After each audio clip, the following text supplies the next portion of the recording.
날마다 솟는 샘물과 함께하는 오늘의 큐티 시간입니다. 5월 3일 화요일, 오늘의 말씀은 마태복음 1장 18절에서 25절 말씀입니다. 예수 그리스도의 나심은 이러하니라. 그의 어머니 마리아가 요셉과 약혼하고 동거하기 전에 성령으로 잉태된 것이 나타났더니 그의 남편 요셉은 의로운 사람이라 그를 드러내지 아니하고 가만히 끊고자 하여 이 일을 생각할 때에 주의 사자가 현몽하여 이르되 다윗의 자손 요셉아, 내 아내 마리아 데려오기를 무서워하지 말라. 그에게 잉태된 자는 성령으로 된 것이라. 아들을 낳으리니 이름을 예수라 하라. 이는 그가 자기 백성을 그들의 죄에서 구원할 자이심이라. 이 모든 일이 된 것은 주께서 선지자로 하신 말씀을 이루려 하심이니 이르시되 보라, 처녀가 잉태하여 아들을 낳을 것이요 그의 이름은 임마누엘이라 하리라. 이를 번역한즉 하나님이 우리와 함께 계시다 함이라. 요셉이 잠에서 깨어 일어나 주의 사자의 분부대로 행하여 그의 아내를 데려왔으나 아들을 낳기까지 동침하지 아니하더니 나음에 이름을 예수라 하니라.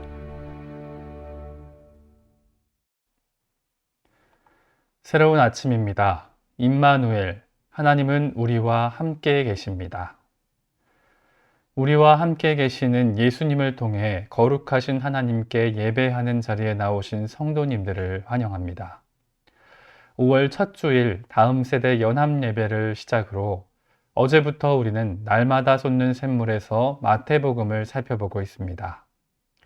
5월에는 마태복음 1장에서 7장을, 6월에는 8장에서 13장을, 그리고 7월과 8월까지 4개월 동안 우린 마태복음 전체를 살펴보게 됩니다. 마태를 통해 그려진 예수님에 관한 복음을 묵상할 때 우리는 이 복음이 구약의 성취를 강조한다는 사실을 기억해야 할 것입니다. 마태는 구약의 다양한 본문을 인용하여 유대인의 왕이자 연약한 자들의 왕으로 이 땅에 오신 예수 그리스도를 섬세하게 묘사하고 있습니다. 마태복음 전체가 예수 그리스도께 집중하고 있는 것은 분명하지만 특별히 오늘 본문은 요셉에게 초점을 맞추고 있습니다. 본문에서 요셉을 지칭하는 대표적인 두 개의 서술어가 19절과 20절에 등장합니다. 19절에 요셉을 의로운 사람이라고 묘사하고 20절은 요셉을 다윗의 자손이라고 지칭합니다. 성경은 요셉에 대해 많은 이야기를 하고 있지는 않지만 요셉은 예수님과 가장 가까운 곳에서 예수님의 탄생을 준비하고 지켜보았으며 아기 예수님을 겸손하게 양육할 수 있는 특권을 부여받은 사람이었습니다. 오늘 요셉의 인생을 통해 우리도 함께 하시는 예수님으로 인해 그 의로움을 세상에 전하며 살아갈 수 있기를 소망합니다. 마태복음 9장 9절을 보면 예수께서 가버나움 지방 변두리를 지나가시다가 세간에 앉은 사람을 부르셨습니다. 그 사람은 후에 신약 성경의 첫 번째 복음을 기록하게 된 마태입니다.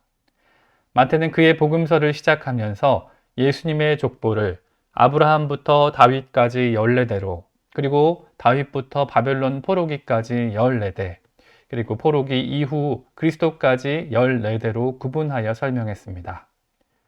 마태는 족보를 통해 야곱이 마리아의 남편인 요셉을 낳았고 마리아에게서 그리스도가 나셨다며 그리스도의 동정녀 탄생을 분명히 설명합니다. 오늘 본문 18절은 예수 그리스도의 나심은 이러하니라 라고 표현하며 그리스도께서 성령으로 잉태되신 사건을 설명합니다. 또 마리아와 요셉은 약혼은 했지만 아직 동거하기 전이라고 합니다. 당시 유대인에게 약혼 후 결혼식까지 1년 정도의 기간이 필요했습니다. 당시 문화에서 약혼은 지금 우리 결혼식과 비슷한 중요한 서약이었습니다. 그러기에 특별한 문제가 없다면 신랑은 약혼 후 1년이 지나면 결혼식을 통해 신부를 자신의 집으로 데려가게 되는 것이었습니다. 그래서 본문 19절도 요셉을 이미 남편으로 설명하고 있습니다. 그런데 마리아와 요셉에게 큰 문제가 생기고 말았습니다. 오늘 본문은 특별히 그 내용을 요셉의 입장에서 서술하고 있습니다. 요셉은 자신의 정혼한 아내인 마리아가 자신과 동거하기도 전에 임신했다는 사실을 알게 되었습니다. 간음의 형벌은 신명기 2장 22절로 23절을 따라 돌로 쳐 죽이는 사형이었습니다. 요셉 역시 그러한 율법을 모를 리 없었을 것입니다. 그래서 요셉은 약혼한 여인이 자신이 아닌 누군가의 아이를 임신했다는 사실로 인해 몹시 당황스러웠을 것이고 상실감과 분노 그리고 절망감과 극심한 고민도 느껴야 했을 것입니다. 그런데 19절을 보면 성경은 요셉을 의로운 사람이라고 묘사합니다.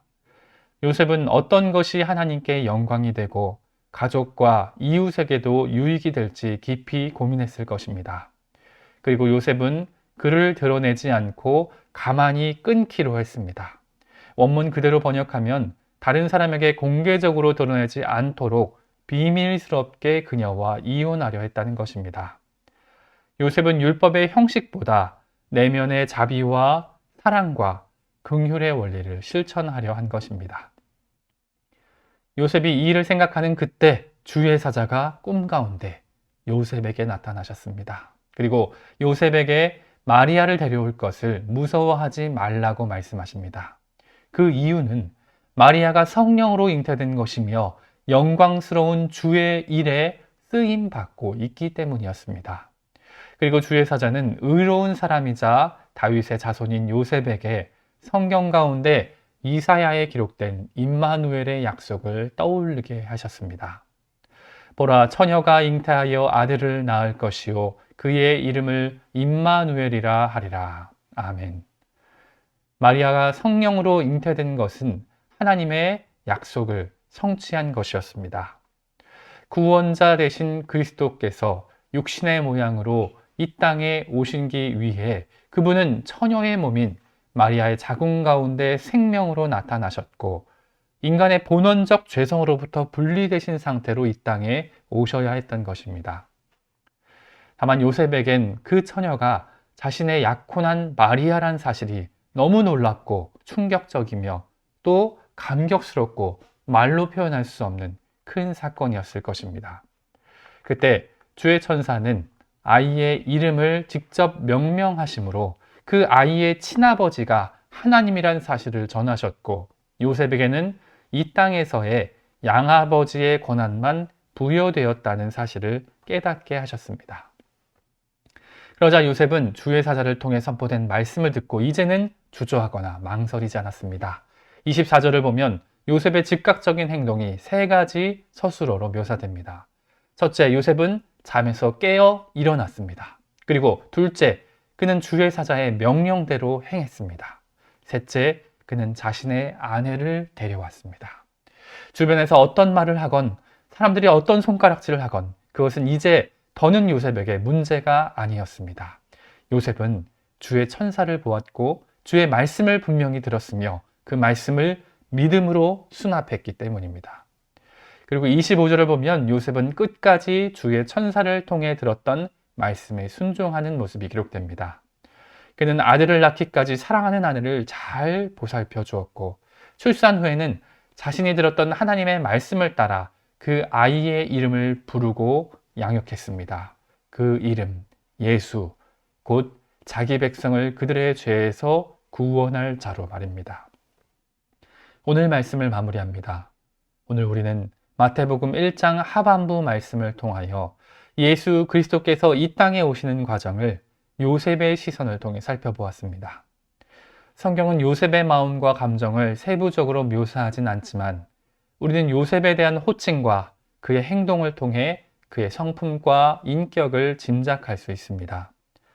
성경은 요셉을 의로운 사람이자 다윗의 자손으로 표현합니다. 그는 하나님의 율법 정신을 이해하고 사랑을 실천하기 위해 침묵하고 지혜롭게 이를 처신할 줄 아는 사람이었습니다. 더욱이 그는 주의 말씀을 들었을 때 즉각적으로 실천에 옮김으로 아름다운 순종의 본을 보였습니다. 무엇보다 그는 이 땅에 온 메시아를 아주 어릴 때부터 준비하고 보호하며 섬기고 주의 말씀과 교훈으로 양육할 막중한 임무를 위해 선택된 사람이었습니다. 오늘 우리는 이미 이 땅에 오신 메시아 예수 그리스도에 대해 알고 있습니다. 그분은 온 땅의 창조주이시고 우리의 왕이십니다. 우리는 그분의 신발끈을 풀기도 감당하지 못할 존재입니다. 하지만 동시에 저와 여러분은 요셉처럼 그분을 섬기며 그분의 다시 오심을 준비해야 할 사람이기도 합니다. 누가복음 18장 8절에서 예수님께서는 말씀하셨습니다. 그러나 인자가 올 때에 세상에서 믿음을 보겠느냐. 오늘 저와 여러분은 그리스도의 영이신 성령님과 함께 예수님의 다시 오심을 준비하고 가까이서 지켜보며 그 예수님을 전할 수 있는 특권을 부여받은 사람인 줄 믿습니다. 다시 오실 예수님을 기대하고 날마다 예수님과 그분의 의로움을 전하며 순종과 긍휼과 사랑을 실천하며 살아가는 저와 여러분이 될 수 있기를 간절히 소망합니다. 함께 주님 가르쳐 주신 기도로 말씀을 마무리하고 개인적인 기도 제목과 자신이 속한 공동체를 위해서 또 한국 교회와 세계 열방을 위해서 기도하기를 원합니다. 하늘에 계신 우리 아버지, 아버지의 이름을 거룩하게 하시며 아버지의 나라가 오게 하시며 아버지의 뜻이 하늘에서와 같이 땅에서도 이루어지게 하소서. 오늘 우리에게 일용할 양식을 주시고 우리가 우리에게 잘못한 사람을 용서하여 준 것 같이 우리 죄를 용서하여 주시고 우리를 시험에 빠지지 않게 하시고 악에서 구하소서. 나라와 권능과 영광이 영원히 아버지의 것입니다. 아멘.